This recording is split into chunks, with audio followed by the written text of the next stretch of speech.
Allah bisa ngasih lu celaka lewat santet itu. Iya. Iya. Bukan berarti nggak ada mana nih Tuhan di saat gue rajin sholat kok Tuhan nggak ngasih gue perlindungan. Lu salah. Lu sholat ngadep ke Allah apa ngadep ke kiblat? Hidup di dunia lu doang. Kebanyakan orang yang gue kerjain tuh gampang habis selesai sholat dia make up, main, hajar aja. Lebih gampang ya. Gampang. Nah yang akhirnya yang sulit itu yang kayak gimana? Kayak lu.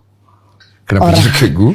Orang-orang rasional yang nggak peduli dengan setan, yang nggak peduli dengan goib, yang dia pikir badan gue sakit ya capek, kepala gue pusing ya gue minum obat. Iya. Udah diajarin begini-gini, lu dikerjain gini, lu harus tahu yang namanya goib kayak gimana, lu harus detil.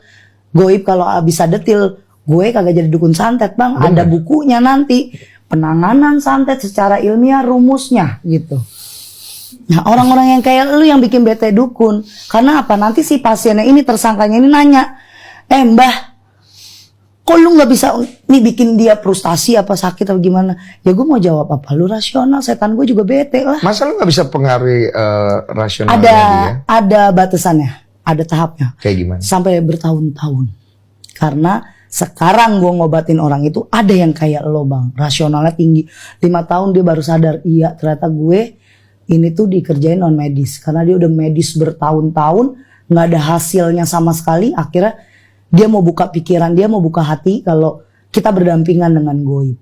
Iya, cuma kan masalahnya gini ya, kita kan hidup di dunia yang rasional ya.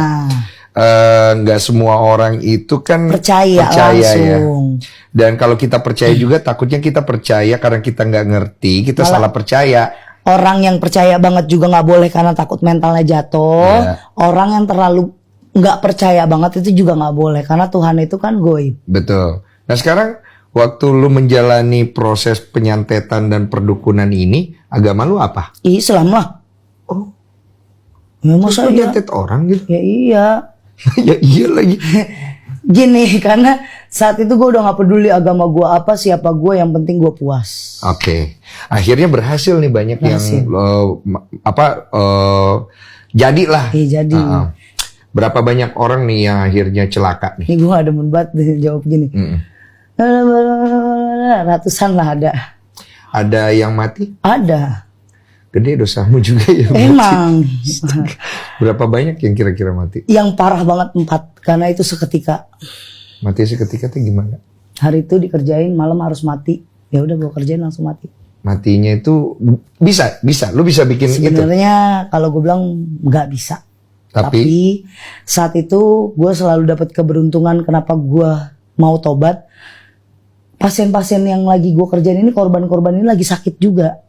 Oh dapat celah. Dapat celah buat mempengaruhi mentalnya dia sampai akhirnya jin gue itu bikin dia nyesek. Jadi sorry bang, dadanya tuh kayak ditekan gitu. Jadi kita nekannya itu pakai goib, ditekan kan lama-lama dia nggak bisa napas. Sama kayak kita, gimana sih mulut kita dibekap gitu loh. Nah itu kayak ketindihan. Iya, kayak ketindihan. Tapi kalau ketindihan kan sadar cuma masih bisa bernapas kan, cuma aduh ini apa nggak bisa teriak kan, kalau ketindihan gitu rep-rep kan begitu. Nah kalau ini nggak, benar-benar lu seketika nggak bisa, jantung lu kayak berhenti langsung. Itu sama dia dipencet gitu. Ih, serem juga ya. Kan nanti jadi tumbalnya. Maksudnya jadi tumbalnya si gimana? Korban gue bakal jadi tumbal gue buat makan suruhan gue. Ya gue main tumbal juga bang, kalau nggak gue main pesugihan nggak main tumbal, nanggung kesaktiannya saat itu. Oke, gini ya. Sekarang kan lu untuk melancarkan itu lu perlu jin ya, gaib ya. Gaib. Jin ya? Jin ya? Jin. Namanya ya? Jin, iblis. Iblis lah. Oke. Si iblis ini lu suruh, dia lu kasih apa? Makan. Makanannya itu dari? Pasien. Harus mati. Si pasien punya apa? Si pasien korbannya. Jiwanya? Korbannya. Iya mati. Rohnya dibawa. Rohnya dibawa? Dimakan apa? Dijadikan apa? Jadiin temennya dia. Ngikut aja. Makanya sering kan kalau orang mati, saya kejebak di sini, mau pulang nggak tahu, nggak ngerti. Ya itu di saat jin itu udah ninggalin dia, ya udah dia dimensinya bingung.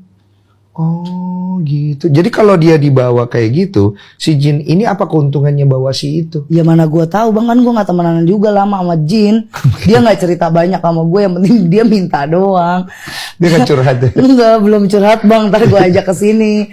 Kadang ya pertanyaannya kan gue nggak ngobrol sama dia banyak. Iya kan kali-kali ngobrol ya. Kan nanya dulu dia gitu. minta doang itu syaratnya. Jadi intinya gue syaratnya minta ini. Kalau nggak janin. Janin? Maksudnya janin gimana coba? Iya anak gue nggak boleh. Gue nggak boleh punya anak. Lu nggak boleh punya anak? Iya. Hah? Iya nggak boleh punya anak saat itu gue nggak boleh punya anak semua. Ya kalau gue udah jadi janin abis. Janinnya diambil? Iyalah. Sekarang apa berharganya janin itu buat mereka? Makanan bagi mereka ya itu makanannya dia. Dia makan apanya? Energinya? Energinya, darahnya. Jadi kalau orang hamil gitu? Wangi. Orang hamil itu sering diikutin sama makhluk karena wangi. Dalam ada isinya. Oh, muka gue langsung aneh. Kalau udah ngomongin janin tuh enak. Paham, gue paham. Itu gue tahu sampai di situ gue paham itu. Jadi kita udah tahu nih ya jinnya butuh apa ya. Udah berapa banyak korban yang udah jadi inilah praktek lo ya. Oke. Akhirnya kenapa lu bisa berhenti tuh? Ngerjain orang gue salah ini kayaknya ya. Lagi kecolongan. Kenapa gimana? Gue saat itu sebenarnya kalau cerita flashbacknya gue abis ketemu sama bokap gue, terus gue malamnya ngerjain lagi, ketemu sama bokap gue di rumah, dapet wejangan dikit, udah capek ngerjain begitu mulu, berisik gue gituin dong, udah jalan. Bokap lo tahu ya? Almarhum bokap gue tahu. Oh, almarhum bokap gue itu dari gue ngapain aja dia tahu. Makanya gue bilang cinta pertama gue, orang yang bisa bikin gue jadi baik, dia nggak pernah nggak ngelarang gue, dia selalu ngelarang gue. Tapi dasar emang gue anak nggak tahu diri, nggak punya otak, nggak punya hati saat itu. Ya dia nggak bisa ngelarang gue karena gue kabur dari rumah. Saat itu gue pulang cuma ngambil barang pusaka punya gue. Barang pusaka? Ya keris. Oh ada kerisnya? Gue punya keris dulu, keris andalan gue, kerisnya kembar gitu. Lagi gue mau mainin buat ngerjain orang daerah Kalimantan lah. Dan ilmu ini semua lu belajarin dari Simba itu ya? Iya. Oke, kerjain nih orang Kalimantan nih. Pertama gue orang Bali. Gue ada kendi ada 5 nih, ini nyawa gue nih bang. Kalau gue ngerjain 5-5-nya kagak ngapa-ngapa nggak pecah aman. Kalau orang bilang 3, enggak gue punya 5, pecah kalau udah 3 baru gue panik. Nah saat Bali cuma pecah 1. Nggak pecah-pecah lagi, gue balikin lagi ke sana gue masih menang. Oke. Ini nih alarm. Gimana sih jelasin nih? Jelasin. Ada kendi 5, Ria ngerjain. Gue udah dapat, dia udah lumpuh, dia udah sakit. Udah jadi nih ibaratnya, udah jadi korban gue. Ritual jadi korban, gue bikin 5 kendi. 5 kendi ini nyawa gue. Gue anggapin ini nyawa gue. Kalau dia nyerang balik gue, kalau dia berobat ke orang pinter lagi, ke kiai dan lain-lain, kendi gue bisa pecah sampai ke 5 berarti gue mati. Oke. Tapi gue setiap ngerjain selalu aman. Kendi gue aman, nggak ada apa-apa ya gue berhasil. Lu mau berobat kayak gimana pun gue tetap berhasil karena 5-5-nya ini masih aman. Akhirnya gue ke Bali nih, ada korban gue orang Bali.